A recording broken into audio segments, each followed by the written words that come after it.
News lens చూద్దాం. విశాఖ రిషికొండపై గత ముఖ్యమంత్రి జగన్మోహన్ రెడ్డి తన విలాసాల కోసం కట్టుకున్న ప్యాలెస్ ఇప్పుడు కూటమి ప్రభుత్వానికి పెద్ద వైట్ ఎలిఫెంట్ లా మారింది. 500 కోట్ల ప్రజాధనంతో కట్టిన ఆ భవనాల్లో ఉన్నవి కేవలం 4-5 బెడ్రూమ్స్ మాత్రమే. మిగతాదంతా భారీ conference halls, home theatres, luxury dining ఏరియాలే. దీంతో ఈ ప్యాలెస్ ని కమర్షియల్ హోటల్ గా మార్చి లీజుకి ఇద్దామనుకున్న ప్రభుత్వానికి ఎవరూ ముందుకు రాగా తలనొప్పిగా మారింది. స్టార్ హోటల్స్, టూరిజం ఆపరేటర్లు ఆసక్తి చూపిస్తున్నా పక్కనే ఉన్న ఖాళీ స్థలం కూడా ఇస్తేనే అందులో వందలాది కాటేజ్లు కట్టుకుని లీజుకు తీసుకుంటామని కండిషన్స్ పెడుతున్నారు. కేవలం మెయింటెనెన్స్ కోసమే నెలకు లక్షలు ఖర్చు అవుతూ ఉండడంతో ఈ భారాన్ని వదిలించుకునేందుకు కేబినెట్ సబ్ కమిటీ గ్లోబల్ టెండర్లకు సిద్ధమవుతోంది. జగన్ చేసిన ఈ చారిత్రాత్మక నిర్వాకానికి త్వరలోనే బాబు సర్కార్ పక్కా దారి చూపించబోతోంది.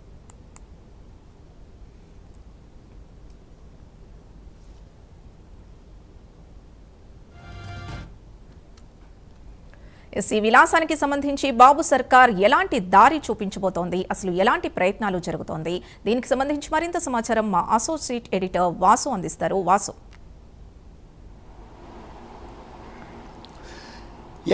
గత ప్రభుత్వ హయాంలో నిర్మించినటువంటి ఈ రుషికొండ ప్యాలెస్ని ఏం చేయాలో కూడా తెలియక ఇంతవరకు కూడా కూటమి ప్రభుత్వంలోని పెద్దలు కూడా తలలు పట్టుకునే పరిస్థితి. గత కొన్ని మాసాలుగా కూడా దఫాలుగా కూడా సమావేశాలు ఏర్పాటు చేయడం, మంత్రిమండలి ఉపసంఘం కూడా ఏర్పాటు చేయడం జరిగింది. అయినప్పుడు కూడా ఇప్పుడు కూడా ఏం చేయాలో తెలియట్లేదు.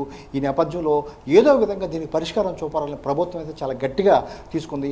ఇప్పటికే ఈ రుషికొండ ప్యాలెస్ని గత ప్రభుత్వ హయాంలో మళ్ళీ జగన్ ప్రభుత్వంలోకి వస్తారు, సీఎం క్యాంప్ ఆఫీస్గా పెట్టుకోవాలనే ఉద్దేశంతోనే ప్రభుత్వ నిధులతో దాదాపు 500 కోట్లతో నిర్మించడం జరిగింది.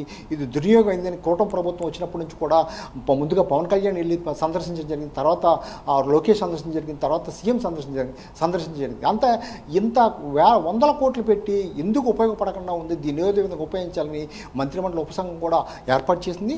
అందులో భాగంగానే ఇప్పటికే సమావేశాలు జరగడం, అనేక విధాలైన అంటే వినతులు రావటం, అంటే దీన్ని ఒక 7 స్టార్ హోటల్గా ఉపయోగించాలా, లేదా ఒక పర్యాటక ప్రాంతంగా సందర్శకుల కోసం ఉపయోగించాలా, లేకపోతే ఇతర ఉన్నతాధికారులు లేకపోతే ఉన్నత పదవులు ఉన్న వాళ్ళు వచ్చేందుకు, అంటే రాష్ట్రపతి కానీ అంతకన్నా ఎవరైనా వచ్చే వాళ్ళకి విడిదిగా ఉంచాలి, అనేక విధాల ప్రజల నుంచి కూడా అభిప్రాయాలు తీసుకోవడం జరిగింది.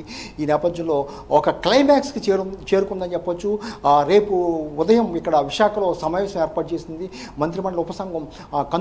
మంత్రి కందుల దుర్గేష్తో పాటు ఇన్ఛార్జి మంత్రి బాల వీరంజన స్వామితో పాటు పలువురు ఈ కమిటీలో ఉన్నటువంటి అందరూ కూడా ఒక సమావేశం ఏర్పాటు చేశారు. ఈ సమావేశంలో దీన్ని ఏం చేయాలి, ఎలా చేయాలి, అంటే ప్రభుత్వ ఆదాయంగా మార్చుకోవాలి. ఇప్పటికే దాదాపు 2 సంవత్సరాల నుంచి ప్రభుత్వ భారం అవుతుంది.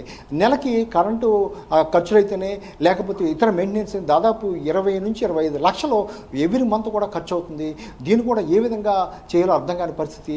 ఈ నేపథ్యం రేపొద్దునైతే విశాఖలో చర్చ జరగబోతుంది. ఈ ఉపసంఘం మరోసారి ఆ రుషికొండ ప్యాలెస్ని సందర్శించి దీన్ని ఏ విధంగా చేయాలి అనేది కూడా మొత్తం కూడా ఆలోచించే పరిస్థితి. అనంతరం కలెక్టరేట్లో సమావేశం ఏర్పాటు చేసి ఈ సమస్యకు ఒక పరిష్కారం చూపే మార్గం అయితే ఉంది. ప్రధానంగా కొన్ని స్టార్ హోటల్స్, ప్రపంచ ప్రఖ్యాతిగాంచినటువంటి స్టార్ హోటల్స్ వీటిని అడగటం జరిగింది, వీటిని చూడటం జరిగింది. కానీ ఈ 5 భవనాల్లో బెడ్రూములు తక్కువ ఉండటం వల్ల మరింత స్థలం కావాలి, లేకపోతే ఈ మోడల్ మార్చుకోవాలి అని చెప్తున్నారు. ఇదంతా కూడా జరిగే పని కాదని వాళ్ళకు కూడా అర్థమైంది. మరి దీన్ని ఏం చేయదలుచుకున్నారు, ఎలా చేయదలుచుకున్నారు అనేది ప్రజల అభిప్రాయము లేకపోతే మంత్రుల అభిప్రాయం అన్నీ కూడా ఇప్పటికే చంద్రబాబు నాయుడు తీసుకోవడం జరిగింది. దీనికి సంబంధించి ఒక నివేదిక కూడా తయారు చేయడం. రేపైతే క్లైమాక్స్ ఏం చేయబోతున్నారు, ఎలా చేయబోతున్నారు అనేది రేపైతే తెలిసే అవకాశం ఉంది. ఏదైనప్పుడు కూడా గత ప్రభుత్వ హయాంలో టూరిజం శాఖ చెందినటువంటి 450 కోట్లు పెట్టి ఇది కట్టడం వల్ల ఎవరికి ఉపయోగం, ఇప్పటికే భవనాలు కూడా పాడైపోయే పరిస్థితి. మనకు ప్రపంచవ్యాప్తంగా కూడా రుషికొండ ప్యాలెస్ గురించి చర్చనీయాంశంగా మారింది. ఎందుకంటే అందులో ఉపయోగించినటువంటి వస్తువులు కానీ ఇది కానీ ఎక్కడ ఇతర దేశాలను తెప్పించి వేలాది రూపాయలు, లక్షల రూపాయలు అనవసరం ఖర్చు పెట్టారని. ఎప్పటికీ దాదాపు ఆ భవనం పూర్తయి 3 సంవత్సరాలు అయింది. ఆ భవనం కూడా పాడైపోయే పరిస్థితి ఏర్పడింది. ఈ నేపథ్యంలో దీనికి ఏదో ఒక మార్గం చూపించేందుకు కూటమి ప్రభుత్వం అయితే ముందుకు వస్తుంది. రేపైతే దీనికి సంబంధించినటువంటి పూర్తి వివరాలు వెల్లడించే అవకాశం ఉంది. Right, thank you Vasu.